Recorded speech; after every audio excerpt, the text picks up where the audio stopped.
অনেকদিন পরে চাঁদে জায়গা পেয়েছি। এই চাঁদে জায়গা যেহেতু পেয়েছি তাই ভাবছি এই যে বালিশ নিয়ে চলে এসেছি, কিন্তু এই বালিশ নিয়ে এসেছি, ঠান্ডা ঠান্ডা জল নিয়ে এসেছি খাবো বলে। গরম লাগছে একটু একটু। চাঁদে কি জমিটা কিনতে পারবো নাকি থাকতে পারবো? যা গরম পড়েছে, ভাবলাম পাতাল থেকে চাঁদেই যাই। হ্যাঁ, একটু খেয়ে নি। মনটা তৃপ্তি হয়ে গেল জলটা খেয়ে, কিন্তু মনে হচ্ছে চাঁদে আমি থাকতে পারবো না, আমাকে নিচেই যেতে হবে। এত গরম।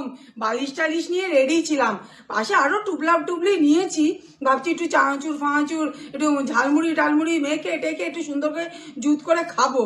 এ তো মনে হচ্ছে থাকা যাবে না, যাই বরকেই ডেকে নিয়ে আসি। কি গো, চাঁদে তো খুব গরম লাগছে। ওরে নেবে এসো, এরপর জ্বলে পুড়ে যাবে তো। বাবা ঠিকই বলেছে, বিশাল গরম লাগছে গো, বিশাল গরম লাগছে। যাই বালিশ টালিশ নিয়ে নেমে পড়ি, না তো কঙ্কালের মতন এরকম এরকম করতে হবে আমাকে পুরো পুড়ে গেলে। হ্যাঁ, আমি বালিশ নিয়ে চললুম। টাটা, বালিশ নিয়ে চললুম।